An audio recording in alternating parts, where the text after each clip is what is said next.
Welcome, everyone, to the official second episode of the Split Line Podcast. Woo! We made it past the pilot. Oh, man. I am your host, Travis. With me is one of the most legendary people I know, AJ. How are we doing, everyone? It's good to be back, even though it's only episode 2, but still. It's already episode 2. This week flew by, actually, for me. It didn't really seem like it to me, though. I mean, I should say, when it hit Thursday and Friday, it felt like it went by quick. But Monday through Wednesday was just like, will this day end? That's fair. Tuesday was a long day for me. Yeah, no, I don't know why. I don't know why it feels like the moment you get to the end, you know? You would think it'd be backwards. The beginning of the week could go by super quick, and the end of the week could go by slow. Right? Well, hey, you know what? I will take a nice, good-feeling Friday any day of the week. Absolutely. But what's on the agenda today, my good friend? Okay, so, before we actually get into the thick of things for this episode, because we have quite a lot. Yeah. I mean, we kind of went over the list last night. There's a lot of stuff. But before we get too into that, we have a few things that I would like to address first. Mostly, for people who are listening, you'll notice that we have a new logo design for both, this channel and our Twitter account. And I need to give a shout out to King of Slackers. First off, he was our first sub. And second of all, he went out of his way to make this for us, and I love it so much, because he was like, hey, I think this could use some improvements, and I was like, yeah, I agree, and what he sent us was awesome. Yes. So when you sent me the two pictures showing me what the two logos that he did, yeah. I can't lie to you. Even though I don't personally know him, or I don't really know him. He's a good guy. You know, once I saw the work that he did, I was impressed. And I have to, I'm giving a shout out to you right now, my friend. It was an honor that you became our first subscriber and that you actually took the time out of your day to make us a logo. You know, that's big kudos to you, man. Oh, yeah. Definitely wasn't expecting it, but it was a very pleasant surprise. Yeah. Glad you enjoy the show. It's very nice, though, that we have people that are willing to help us, to be like, hey, yeah, let's help you so that way you can become successful and, hopefully, make this something you want to do. Oh, yeah, absolutely. And it's nice to see some extra support. Mm-hmm. So, King, thank you so much. Big shout out to him. He's he does some comic strip works. Really? Some personal stuff. He has his own Patreon, but people can go follow him on Twitter. King of Slackers. He's really, really cool. Love that guy. Absolutely. Well, for everything you're doing for us, King, you can definitely count on me definitely being a follower for you now. I mean... Yeah, absolutely. In fact, I've been wanting to support his Patreon for quite some time. I just financially haven't been able to. Well, yeah, but almost. We're getting there. But that's a whole other... Yeah, that's a whole other spiel. Yeah, the other thing I want to address, though, is on the ending of last episode, I had mentioned that our episodes are on Podbean for people to, download and listen to. So I went to upload our first episode, and... apparently, I misread the thing. I thought we had 5 hours of time for free before we had to upgrade our account. Apparently that's not the case, because it wouldn't let me upload anything. So for anyone listening, disregard Podbean for now. I'm gonna upgrade our account, but I have to give it just a little while because, this week is probably gonna be the week of upgrades. I'm planning on buying a new mic and a bunch of new equipment for this, and yeah. So we'll get that sorted. But for now, I think we're just going to keep it on YouTube until we can get that sorted. Absolutely. I mean, that'd probably be the best place until, we know for certain that we can actually do that. Yeah. Although I have been checking out some other podcast apps and websites. I think the more out there we put our podcast, the better. Yeah. But I can talk to you about that. Absolutely, yeah. Out of the podcast. But what's in the podcast? That's all I really had to say before we get into the thick of things. Absolutely, and... again, last thing, definitely, again, big shout out, because that's, like I said, dude, that's just great. Yeah, and honestly, for one video, to everyone who has subscribed and watched, a huge thank you. Absolutely. Because we appreciate it, and we appreciate you. All right, well, what's first? Oh, boy, okay, so we have, like I said, we have quite a long list. Oh, by the way, one other thing, this is a special episode, because at the end of... the news segment, we're going, what is this? It's like the Split Line Spooktacular? Yes, Split Line Spooktacular. So, if anyone's listening, be sure to stick around, because after we get done with the news, we're going to be listing off our top favorite horror games and why we enjoy them. Yes, because, well, obviously, being October, the month of Halloween, but sadly, our next podcast won't be until after Halloween, so we figured, why not do it now? Yeah, may as well. We got to jump on that train. For that way, when people are listening to, episode 3, they're not like, why are they talking about Halloween stuff? Halloween's over. It's been over for like a few days. Right. No, so I'm really excited. That was a really, really cool idea I thought you had. Thank you. Okay, so, but first thing on the news, because... once again, our favorite train wreck is back. Fallout 76. I'm not gonna lie, I felt kind of bad because I was like, well, Fallout 76, really? I don't know if I want to put this in the podcast because we just covered Fallout 76 things last week. And then, oh, go ahead. But hey, it's not our fault. They just keep giving us good material. Okay? It's true. They're trying way too hard to make their game better when it's already a train wreck. They were one of the 5 views of our first episode. We're like, all right, let's do something to really just here have a second episode all about this. Yeah. No. So, but again, but again, like we mentioned in episode 1 quite a few times, you enjoy the game. We're not bashing you. No. But it's like, you know what? All 2 of you. Well, I wouldn't say it's only 2. I mean... it might be after this.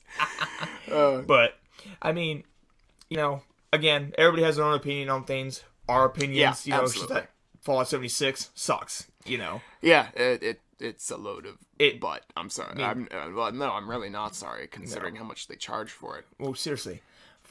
I mean, what is it now? It's a premium thing, like. Okay, so let's get into it then. Yes, do it. So Fallout 76, Bethesda tried releasing something called Fallout First. It was a subscription model for extra premium content for the game.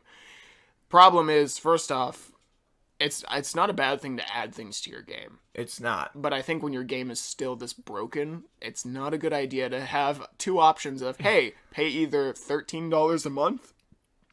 Or $100 for a year. And it's like, what am I supposed to be getting out of it? Okay, what do you get out of it, though? So, it was a few quality of life things. The main things that I'm aware of are, it's sort of like camp, like you can set up your own camp and it's your own personal fast travel.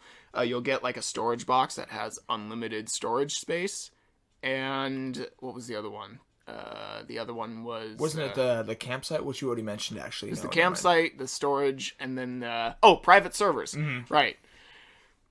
Not a bad idea. For a game like that, not a bad idea. No. I mean, I think the private servers one can argue that kind of defeats the purpose, because the whole point was play with other people. Yeah. But that said, if you want to play with your own friends alone... Yeah, there should be that option. But then again, here's the thing, though. That option should have been... on launch, though. Oh no, for sure. So, so it all launches broken. The campsite crashes when you try to use it. The storage box deletes your items. And the private worlds are not private. So, hope you enjoy, 2 people, I hope you enjoyed paying the $13 or $100 for a year, because you just got swindled out of your money. So, AJ, what are your thoughts on all of this after I told you this? To be completely honest... I'm giving, I do have to say, I do give Bethesda some credit, mostly for the fact of the matter they're trying to make it better. But at the same time, no, here's the thing, though. See, I say a little bit of credit. Because why? I mean, half the stuff they still put into the game, which is still a train wreck to this day, is making it even more of a train wreck. See, that's why I'm saying, though, I give them a little bit of credit for actually maybe trying, That's fair. But it's like, no. For the fact of the matter, 1, you didn't test this stuff to make sure it actually functioned. You just slapped it right in there. Oh, yeah. And you can easily tell. You didn't test it, and then, you sit there and, expect it, here, let's just slap this new thing on, and expect people to, 1, pay for a shitty-ass game, and then sit there and want to pay $13 to almost $100 for this stuff that's not even going to be freaking working. Right. Well, and I think that's a big thing, too. I think it would have not... hurt as hard if the game was still if the game was more functional than it, but again, it's like, why? What are you trying to gain from this? Obviously, I know that you're trying to make your game better, it is money also, but it's like, you're trying to make your game better. Okay, understandable.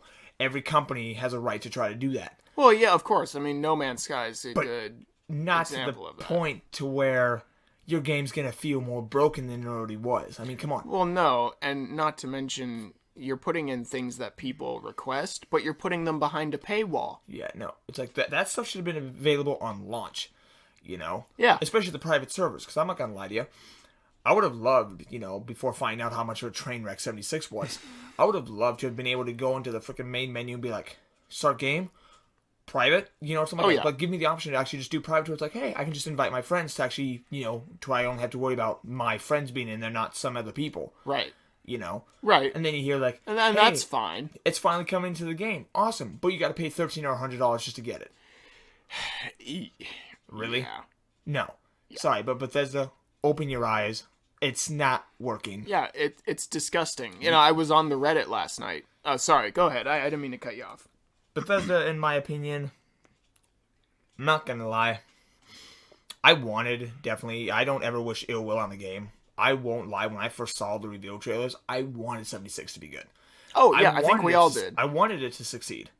I don't ever like, talking bad about game companies. I don't ever like, seeing games fail. Well, it's like us. I think we would be preferring to praise the game right now as opposed to bashing on it for how garbage it is. Oh, absolutely, man. Whenever I talk to reviews about games, I always want to make sure that the game I'm reviewing is good. To be like, hey, this is definitely worth your money. Right. But Fallout 76, in my own opinion, is not worth the money. No, God, no. Even if it right now was free to play on Xbox, PC, or whatever, PlayStation, I don't care. I still wouldn't even touch it. Because it's like, there's no point, whether it's free or not. Oh, yeah. Right. Whether it's free, whether it's 15, whether it's the full 60. Well, right. Because at that point, it becomes a waste of time. Mm-hmm. Because if it's not functioning, and it's constantly putting you through things that delay your progress, well, then why bother? No. But what I was getting at was, I understand that Bethesda is trying, but the two things. One, they're trying way too freaking hard. I don't think they're trying hard enough. And two, they just need to let the game die. Okay, the game's done. The game's been out for a year. The game is definitely done. The game's been out for over a year now, and it's not getting any better. It just needs to be done. You just need to stop trying to add things to it because it's not going to help your case. Yeah, I think a comparison we can kind of make to this that's going down a similar road is Anthem. I'm not going to go down the whole Anthem road right now because, I don't want to get too far off this topic. But, Anthem's doing a similar thing. They're focusing not so much on big updates anymore. They've scrapped their road plan completely, and they're focusing on small events that will come and go. And I'm like, guys, if you want your game to, be more active, you need bigger pieces things. Of content, Yeah, I mean, like, look at Destiny. Look at, Destiny 2. Oh, God, yeah, Destiny was a great example. I mean, hell. That's not just because I'm biased towards the game, the game that I have sunk so many stupid hours into. No, but I mean, like, I don't know, what's Destiny got going on right now? There's their Halloween thing's coming up soon. It comes out the 29th. Yeah. But that also comes with new dungeons. Yeah. Lots of things. But still, they're trying to keep it interesting, though. Unlike 76 or Anthem, which is like... Right. Well, and the fact that it launches broken... That just shows that they aren't testing anything, and that this felt like just a cash grab. That's basically what it is, If you seriously cared about your game and your gamers, you would have taken the time to, like, almost double to even freaking quadruple check everything to make sure it's going to run right. Yeah. It's not going to crash the game. Absolutely. Because you know what? I'm telling you this right now. If I was one of the people that played 76 right now, and I was like to take a legendary weapon and put it in my storage, like, let's say I paid the 13, okay? Mm-hmm. I wouldn't even dare think about paying the 100. No flipping way. Like, what do you mean? If I paid the 13, right, and I had the storage thing, and I put, like, a legendary weapon in there, and all of a sudden it went back and it was like, nope, it's gone. It deleted it. I can tell you right now, I'd be so pissed. I would not touch Fallout again. Yeah, so a representative came out and said that the private servers function is something it's okay. The article made it sound like he said it's coming. It made it sound like it's not even in the game. Then why say it was? I don't know if it is because I don't play it. But regardless, it's not working. No. But and he said that I had to kind of laugh because the representative said that that he admits that a small amount of players have had things deleted and they're working on returning those players and fixing that. And all I could think of was, yeah, a small amount of players. That's so like your whole player base. Yeah, but I would. a small amount, that's not. Well, it doesn't matter. It shouldn't be happening anyway. No, it shouldn't. It shouldn't at all. It should not happen to any player at all. No, I was on Reddit last night, and sorry, my phone. I'm getting a call. I was on the Reddit last night, and there were people basically talking about this and saying, "Yeah, this is disgusting," and it was still people who were still playing the game. Which big kudos to them. Yeah, seriously, kudos to you if you're playing it. But I mean, it's just, but it's like one of those things where it's like, but they all agreed too. This was a line that was crossed. It's a waste of time. It's a waste of money, and it's a waste of resources. Yeah, for putting something into a game that's not even going to work. It's like, again, make sure it works before you put it into the game. Yeah, like, and look, bugs in Bethesda games. It's always been there. There's bugs. There's going to be a bug in every game. You can't have a perfect game. Yeah, there's like if we're talking Bethesda games here, there's a couple bugs in Fallout 4. I mean, there's a couple bugs in Skyrim. There's a couple bugs, in like their, like MMOs, like Tamriel Online or whatever it was. I totally spaced the name of it. Elder Scrolls Online. Yes. Well, yeah, and I mean that's also a traditional MMO. It's gonna have some different problems. Fallout 4 and Skyrim, those have bugs in them too. Skyrim's launch was super buggy. Yeah, you're not gonna get Really the perfect buggy. game, but you can't. But that's not gonna stop you from not making your game at least enjoyable, fun, and not as bug filled as like 76 is. Mm-hmm. Again, I mean, I tried watching that 3.5 hour long video of nothing but the bugs and glitches. I only made it to 5 minutes because I was so just like, really? This is a disgrace. Just 5 minutes, and they were like, this is wrong, that's wrong, this is wrong, that's wrong. And I'm like, okay, I can't do this. I can't do it. I can't sit myself through this just looking at how bad of a train wreck it is, because I already know it's a flippin' train wreck. Yeah. All in all, this Fallout 76 thing, it's crazy how tone deaf, too, that the response is. Yeah, no, it's like they don't even care. It's so PR speak. Yeah, it's like they don't even care. Which is weird, because, like, a year and a half ago, if someone had said this was going to happen, I would have laughed in their face. I would have been like, yeah, no. Mm-mm. And why? Because Bethesda were, like, those people who not only put out content that, had their problems, but overall, the experience was way better. Like, it triumphed over those problems. And they made a point to, like, bash companies that were, all about, like, oh, single player's dead and all this stuff. Single player's dead. And really?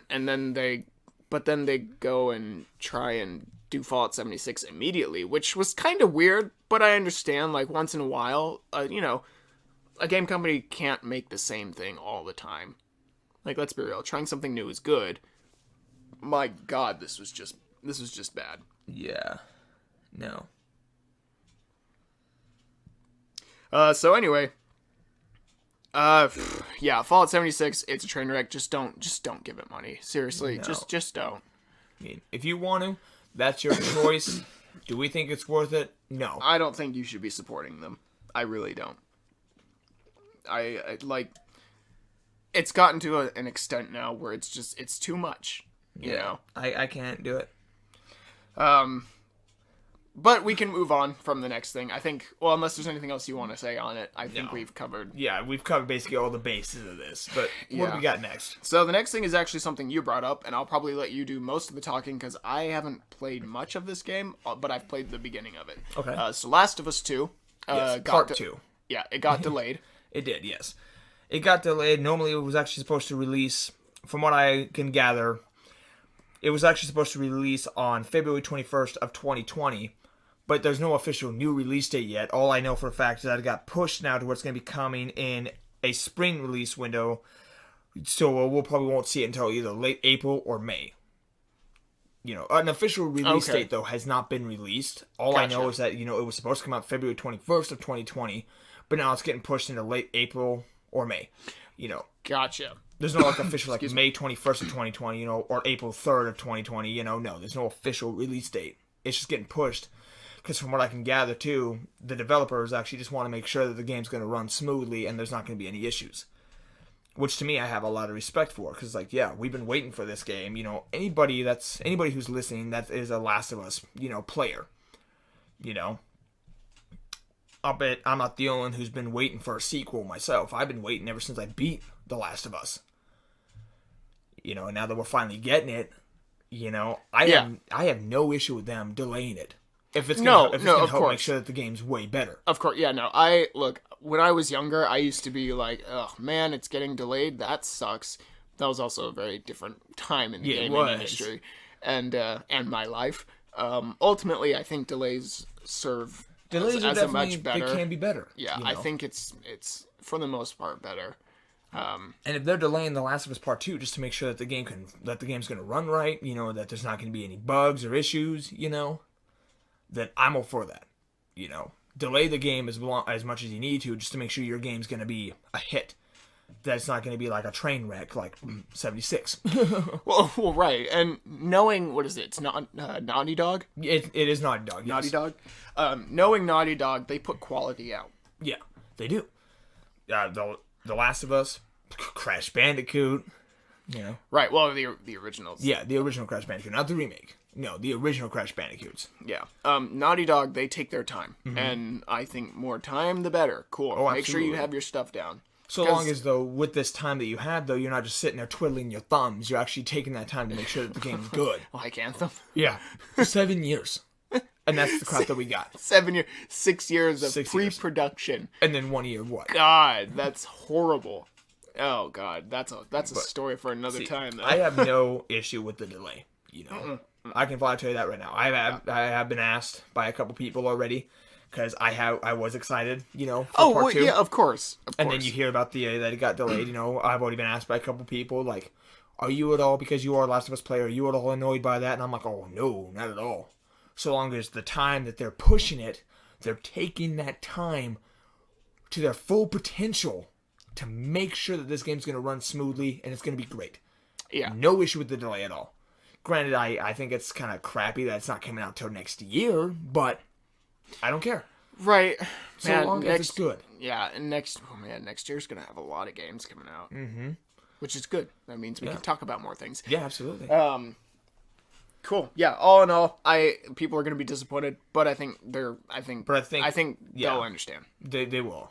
Any true gamer should nowadays should understand that the moment it says a game's getting delayed, they should flat out understand, okay, they're taking the time to make sure it's actually going to run right. Well, here's hoping. Here's hoping. Fingers crossed. I mean, I'm not going to really doubt them because I know their track record. No. Just not all the time have delays proven useful. No. Cool. Well, I think we can move on then. I guess there really isn't... okay, when I said at the beginning of this episode that we have a lot of stuff, I guess we do have a lot of stuff, but a lot of it's kind of small stuff, aside from the Fallout 76. Because we're already on to our third topic here. And this was one that is kind of along that... It's not really huge news, at least I don't think, but at the same time, I think it's big enough to talk about. Shroud, Twitch streamer. He is exclusively going to Mixer, Microsoft's streaming platform, which they did with Ninja a while back, and they offered him a sweet deal, and I think their goal was to just try and draw more people into Mixer. Fair enough. Because Mixer as a platform is still trying... I think it has certain foundations built, but I don't think the foundation is fully finished. Mm-hmm. I really think that the streaming platform is going to become fully unveiled next year when they release their new console. But I just thought it was kind of weird because I was like, my initial thought was, well, if you're buying up exclusive deals, that's great, but I don't think that's gonna really help you out in the long term of growing. No, just because look at Ninja, the biggest streamer on Twitch. He had a lot of people following him, and yeah, don't get me wrong. The first few days, I'm sure there were plenty of people who came over to Mixer and who maybe are still on there. Yeah. But it's really hard to get people to change platforms. It really is. And I think at this current moment, I'll be sticking with Twitch, because it's like, that's where... well, that's fine. And I mean, Twitch has more eyes on it. Yeah. And I realize that's part of the competition, but I don't think that buying up deals for exclusive people from Twitch, I don't think that's the best way to go about becoming a competitor. It's definitely a way. It just seems so short term to me, but I don't know. What do you think? I don't know if you follow the Mixer stuff. I don't really follow Mixer. I follow Twitch more than anything because that's what I was introduced to. In all honesty, I know about Mixer, but I don't really know enough about it to be like, what really is Mixer? That's fair. So, do you think that them doing this could affect Twitch really at all? Depending on how they go about it, like the deal. It depends on also the deals that they're offering. Well, because whatever they offered Shroud, that was enough for him to actually go over there and Well, right. I just wonder because you look at you look at when they got Ninja to go over, and now Shroud, and it just didn't seem like really much of anything changed.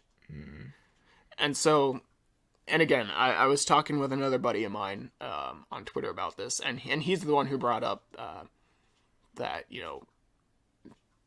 this might, that they're really probably going to push hardest next year when they release Xbox Scarlet or whatever the hell it's called, because Microsoft, we know, has been investing heavily into streaming services. Yeah. Hell, just look at Game Pass alone. That's a good start. And that's a good deal right now. Mm-hmm. If I'm not mistaken, too, from what it sounded like, too, a fellow coworker of mine has now flat out said that Xbox is now starting to do it to where if you buy, like, Xbox Live Gold, you instantly get Game Pass now. That's how he made it sound. I don't know how true that is, but that's how he made it sound. I know the unlimited Game Pass, the one that's like $15 a month. Yeah. Just straight up gives you Xbox Live now too. Nice. I like that. So I think that's probably what he was maybe that's about. what he was meaning, but he made it sound like it was like you buy Xbox Live Gold, you automatically already have access to Game Pass. So I was like, or maybe he meant to say that if you have the unlimited, then you get the Xbox. Yeah, well, because I only know that because that was something they showed off at E3. Yeah. Was their new unlimited, which I think is a really good deal. It is. I really get two do. for the price of one.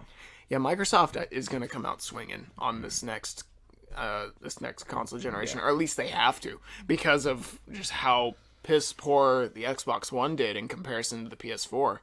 Mm-hmm. And rightfully so. Yeah. At that time things were different, and Microsoft was really hot-headed because they were riding off the success of the 360. Yeah. But no, it'll be interesting. So anyway, the whole Mixer thing, I thought it was interesting, kind of small. I guess, like I said, really the biggest thing this week was Fallout 76. Yeah, because that has been giving us our most. But that's okay. Material. Yeah, but that's okay because that means we're actually almost done with the news segment, which I was kind of hoping for, because that means we can fully delve into our horror category for today, and I'm really excited. But we do have one last thing to talk about, and that is. We kind of talked about it last night. It's nothing that's overly confirmed, but the Halloween event going on in Call of Duty Mobile. Mm-hmm.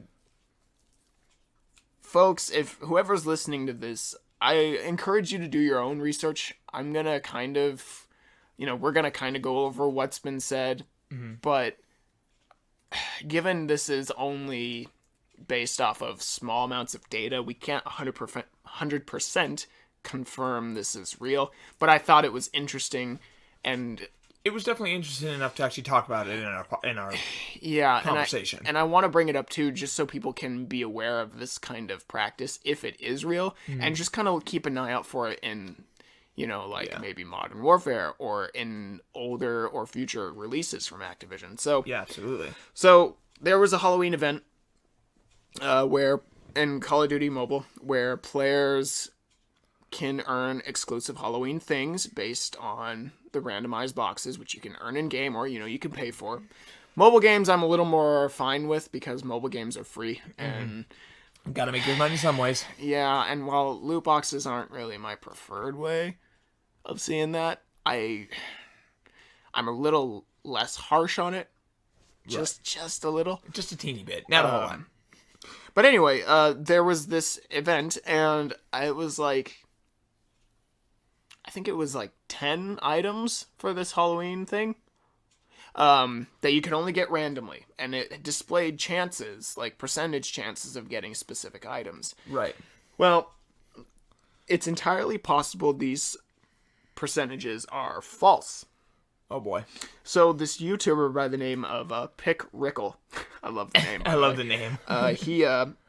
He did a video where he analyzed 5 different streamers, and they were doing this event, and they all were purchasing these boxes because they wanted to try and get all of the items. Yeah. Well, I think if I understand correctly, each purchased at least 10. I know some of them I think did more, but at the very least we know they did at least 10 rolls.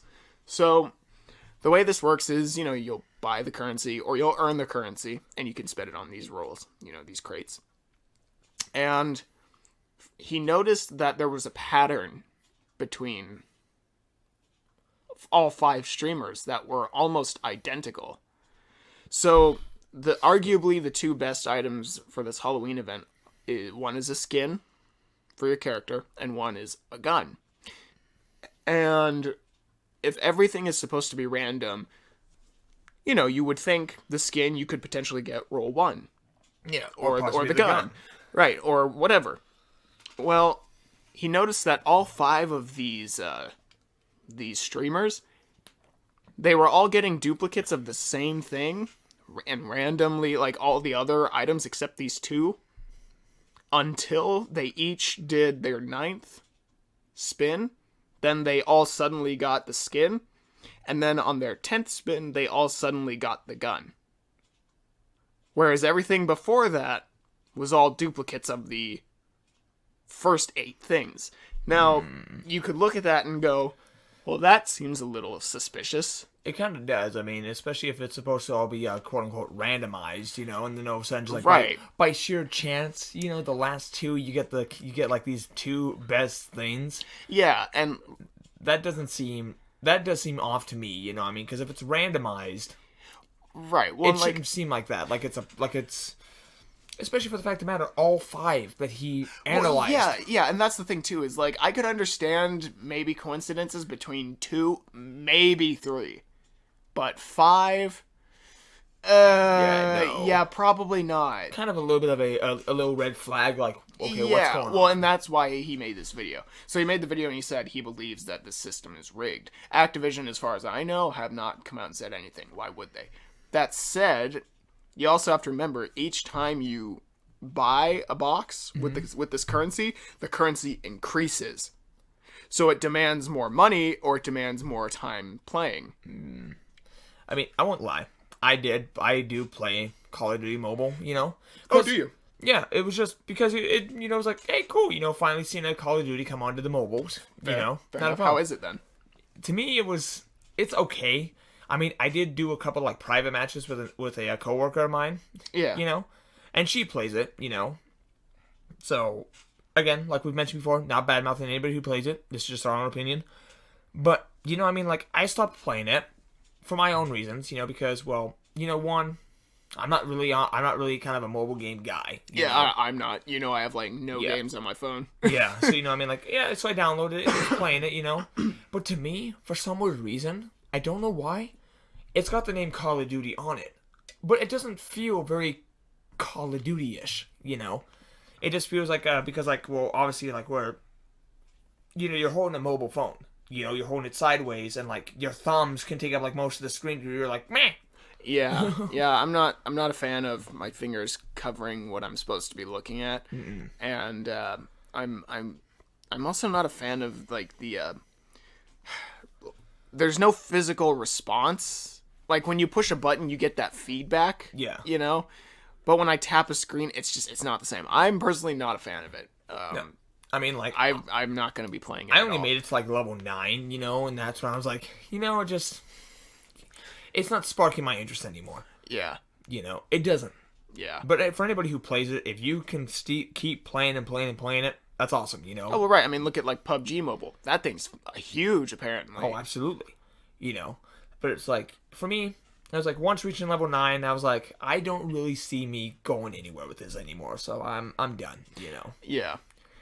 Which, granted, yeah, I mean, like my coworker last time she talked to me about it, she was like a level 15, you know, and that's okay, you know. But Yeah. I was like, I don't play it anymore. It's not really for me anymore. Yeah, I think the biggest thing that to take away though is or at least for me with this was we know Activision of all companies like to try and find weird scummy ways to try and get more money out of the players. Mm-hmm. And I think the biggest reason why I wanted to bring this up was mostly because I wanted to bring it to the attention that this is something that could be going on, and if you see anything like this in either future games or suddenly pop up in previous games, just keep your eyes out open for it. Yeah, absolutely. You know? Because if it starts creeping more so to this degree, yeah, no. I mean, you know me. I'm on a personal boycott of Activision games. Absolutely. And again, I brought this up last week, given I'm going to be kind of doing not quite review videos, but kind of review videos. Yeah. I kind of have to get over it because I need to. Because some of the games that are coming out are done by like companies that we don't like. Yeah, and ultimately it's listing opinions for people to know about things that could be in the game, or you know whether or not this game is from. I think I'm gonna call them like my second-hand impressions, because they're not like my first-hand. You know, it's not like I'm jumping into the game for the first time, but it's not like a full-fledged review. It's a hey, so this is what I found. Blah blah blah. I'm actually doing one for Code Vein. Nice. And then I'm probably gonna do one for Outer Worlds because well, you saw I just jumped in this morning, and my God, that game is fun so far. It looks like it fun. But anyway, honestly, that's actually, we went through that really quick. That's most of the news this week. That's cool. I mean, I guess you could kind of, I don't understand enough about BlizzCon to know how it runs every year. I don't either, so I mean, like. But I had heard that there was potential for them canceling most of their Q&As, except for the World of Warcraft one. I'm not sure how BlizzCons run every year, given I'm so new to the Blizzard culture. But if that's the case, then Blizzard, you're scum, and shame on you. Because, I mean, I'm not surprised if they do, given everything that's going on. Yeah, I don't think anyone on Blizzard's side wants to deal with that. No. But I think it's something they're going to have to deal with. I mean, they're going to deal with it anyway. You can't avoid it. No, BlizzCon, again, is going to be very... Yeah, you can't. Very interesting this year. Cool. Well, at any rate, that's all we got for the news. The list looks a lot bigger. That's why I was like, man, we got a lot of stuff. But now it's time to move on to what we were actually looking forward to for this. Oh man, so I'm really excited. So we're shifting from the news section, and we're going straight into the Spooktacular here. In the spirit of Halloween. In the spirit of Halloween, we're gonna list off our top 5, or in my case 4, because I couldn't think of a 5th, horror games that we've played. Not necessarily this year, just in general. Just in general, yeah. It doesn't have to be this year or nothing. Just So I'll let you go first. How many do you have? Do you have 5? I believe I have 5. Okay, cool. So long as Oh, okay. I have 5 too, because I just remembered one. But nice. You go first. So for me, the top 5 that I have to say, for me personally, and well, number 1, and you know what? I'm gonna do this. I'm gonna go backwards. I'm gonna go from 5 to 1. 5 being, okay, good. That's how I'm doing it. 5 being my least favorite one. Yeah. Or, 5 being the one I would like, to number 1 being my all-time favorite. Cool. So number 5. That's what I'm doing too. Number 5 for me would have to be Dead Space 3. The only reason why though it's on the top 5, it's at the bottom of the list, is because it was granted categorized as horror, but it felt more suspenseful than actual horror. I heard it wasn't as like horrific as the first one. The first one's praised. Oh, yeah. Dead Space 1 and Dead Space 2, in my opinion, that's actually 4 and 3. Dead Space 2 takes the 4th place. Oh shit, okay. Yeah. Dead Space 2 takes the 4th place only because it had a lot more horror in it than 3 did.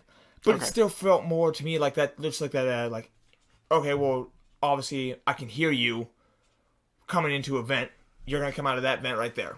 You know, there you are. Boom. You know, you're there. Boom, boom. You're dead. Okay. As with Dead Space 1, the best Dead Space, in my opinion, you hardly knew those suckers were going to pop out at you. You know? So that made the suspense. And every time you walked into a room, like, the lights would cut out to where you're just like, okay. Which, granted, Dead Space 2 and Dead Space 3 were that way, too. But with Dead Space 1, you felt more like, okay. Yeah, Dead Space 1 is definitely more of a survival horror. Yeah, where are you guys? Where's the creatures? Where's my objective? Right. Okay, so question. What were some things you did like and didn't like about Dead Space 3? Well, we'll start with 5. We'll start with number 5? Yeah. Dead Space 3, what I liked about it was I loved the fact that it was the final Dead Space. Because, you know, I mean, granted, it was great. It was a good idea. The story was wonderful. The gunplay was excellent. You know, the monsters, same as always, you know, granted, like getting up in your face, you know, to where you were like, oh God, I either need to pull the trigger fast or I'm dead. The thing I didn't really care for it was the fact of the matter, like I mentioned, it didn't seem so very horrific. It just felt more suspenseful than anything, because like there would be a couple occasions where like you'd see like something quickly dart and you're just like, okay. Or then you'd see something like crawl into a vent and you're like, okay, that's, you know, not... But there wasn't, to me, like, so much as, like, the jump scares, like with Dead Space 1. There were multiples of those. Oh, okay. You know, so... But what Dead Space 3, though, definitely I loved about it was it was the first one where you could actually run through the campaign with an online friend. You could actually play Dead Space with a buddy. I would think that actually doesn't help the horror aspect. No, the fun aspect, though. And I'll tell you this when I get to my number 5, because I have the same reason why number 5 is my favorite for being number 5. Yeah. But go ahead, finish what you're saying about 3. Dead Space 3, I definitely would play it again, you know. Okay. But the only reason why it's on the bottom list is because even though, yeah, it does classify as a horror, it just didn't, to me, feel very horrid. Yeah, that's fair. As with Dead Space 1 and 2, definitely a lot of that horror aspect. See, I haven't played any of the Dead Space, but I've watched people play the first one. That first one is horrifying. Mm-hmm. It's so good. And number 2 on my list, number 2 has got to be the Outlast series. Granted, for the fact of the matter is that you don't fight, you don't do anything. All you're doing is you're running from these forces that cannot be stopped. And the only thing that you're seeing everything through the perspective of a camera that has night vision. Oh, okay. That's it. Yikes. You know, so you feel like, oh God, you know, I can't beat people with like a pipe. I can't defend myself. I have to either hide or I'm dead. I never finished the first one, but Outlast one was scary. I have to hide or run, otherwise I'm dead because there's no other options I got. Yeah, oh yeah, for sure. For sure. Hide in a locker. Yeah, under the bed. Just hopefully nobody sees you go into those spots because they'll find you. Right. And number 1. Oh, wait. Drum roll. By far, Until Dawn. Oh, Until Dawn is great. Yes. That's one of my favorites. Until Dawn takes the top spot because of the fact of the matter. Spoiler alert here, guys, for anybody who hasn't played it. You don't play your cards right. Every single playable character in that game can die. You know? And for the fact nobody's safe, you know? Yeah, it's very true. Nobody's I lost safe. my favorite character at the last goddamn second. I was pissed. No one's safe. The monsters are excellent. The monsters can scare the crap out of you because of how intimidating they are. Well, it's like your typical B horror movie, and it's great because you control all of it. Yeah, you control every aspect of the game. You know?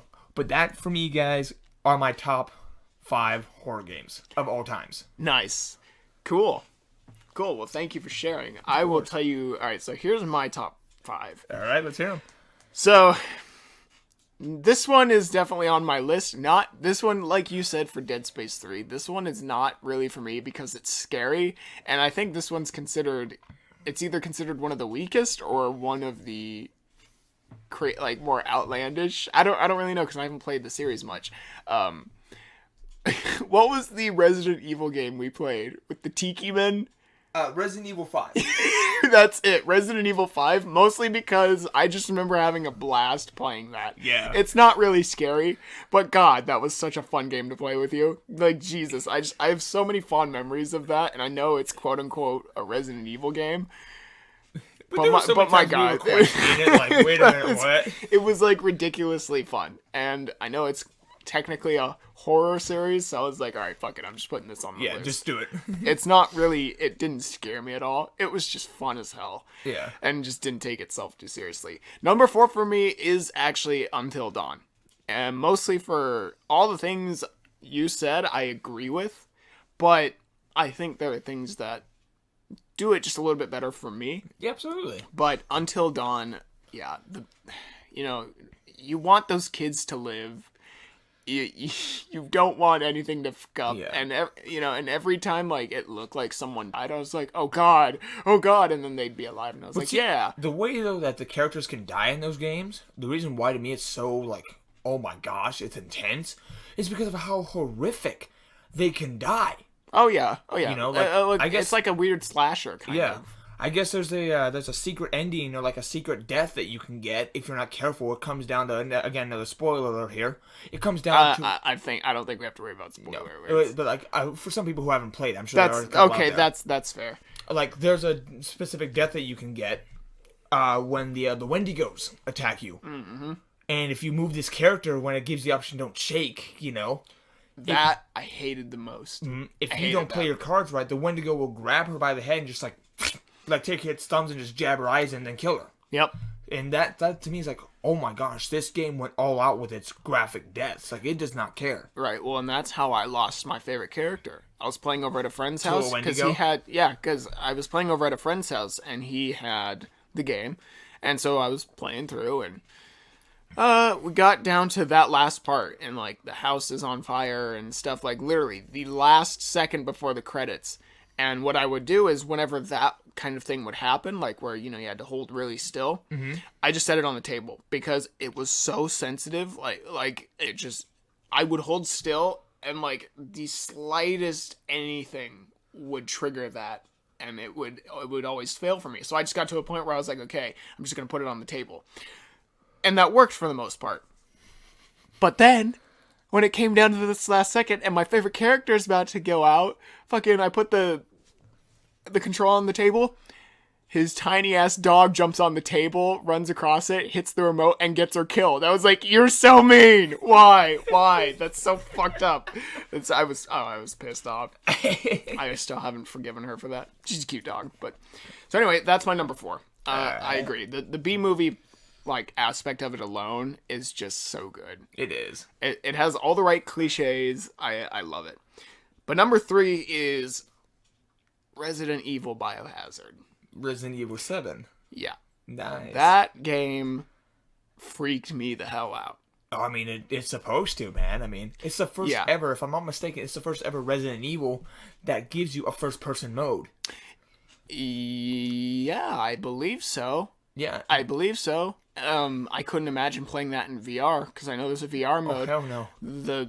The family is like, that's another game that takes itself seriously enough, even though you like lose your hand and then it's just sewed on. Then all of and a sudden it works. it's like back and it works totally fine.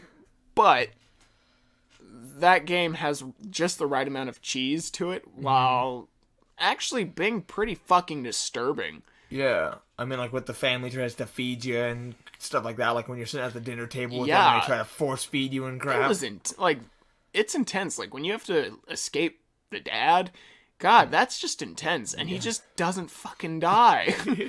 Well, Yeah, he eventually does. Eventually, but man, those first few times, it's like, oof. It's like, go away. And I will always love when he's trying to run you over in his garage. And he's just going in the donuts. It's just so ridiculous. So that is my number 3. I really did enjoy that. But number 2 hits closer because that's when we start getting into H.P. Lovecraft territory. Me being a huge H.P. Lovecraft fan, I mean, how could I not put Call of Cthulhu as my number 2? And I would say it's my number 1, but my number 1 triumphs number 2 for a few different reasons. Call of Cthulhu, I think, does extremely well at portraying how Lovecraft would write. Yeah. Because Lovecraft writes in the first person already, and so putting yourself in a sort of stereotypical 1920s private investigator, who suddenly is starting to discover all of these horrific things. It's very Lovecraftian, and like the atmosphere is great. The characters are, some of them are memorable, some of them really aren't. But what it tries to set out to do in terms of like a Lovecraft story, I think it succeeds. Yeah. The multiple endings are disturbing as hell.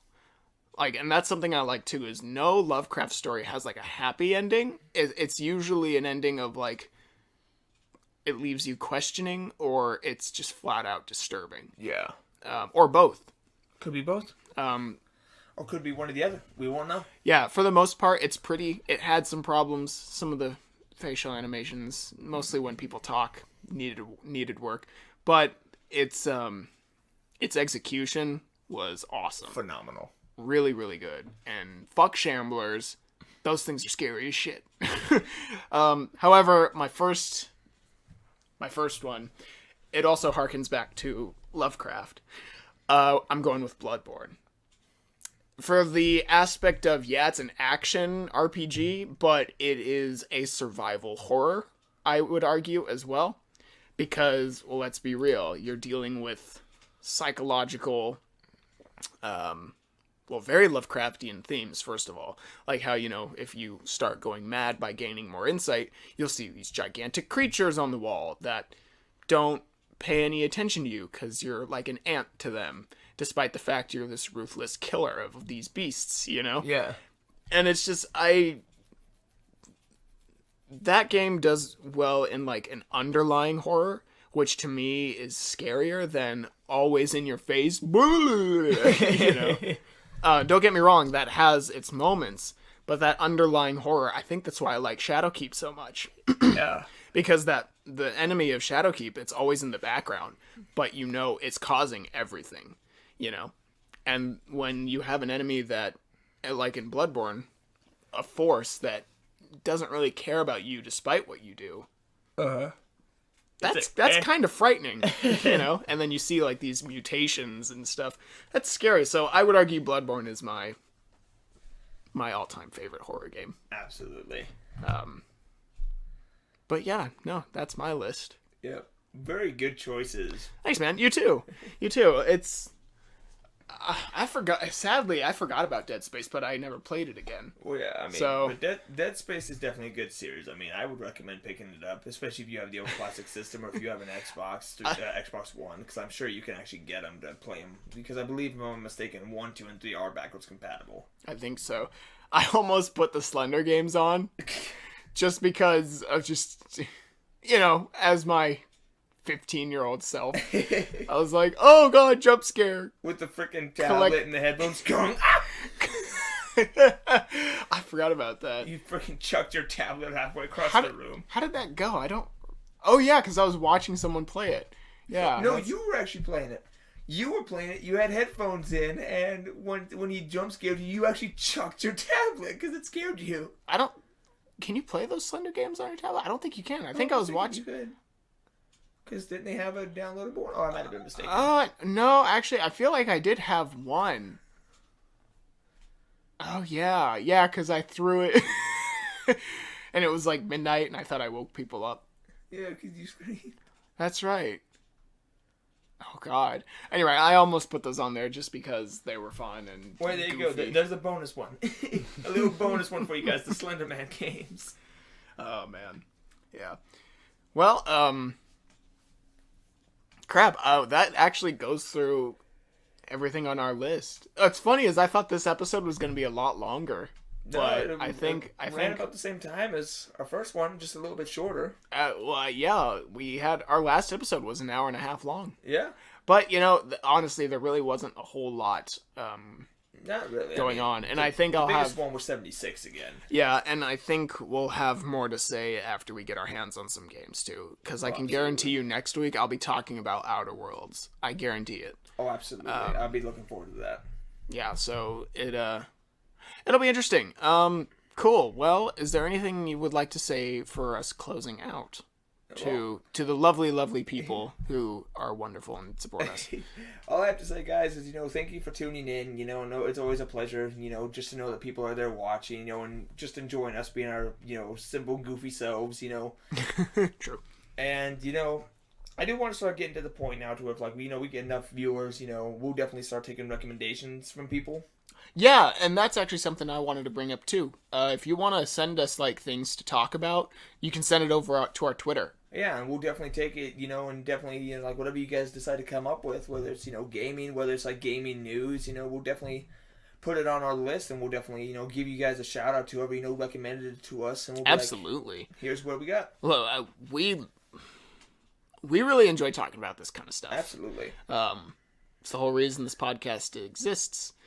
Well, cool. Yeah, no, I completely agree. Yeah, hit us over on Twitter. The link will be in the description. But anyway, guys, thank you for tuning in. We'll get this whole Podbean situation figured out. I'm really, really hoping the mic gets here by the time next podcast comes up. Oh, yeah, don't worry about that. All right, guys, have a good one. You guys are awesome, and we will be looking forward to talking to you guys again next weekend.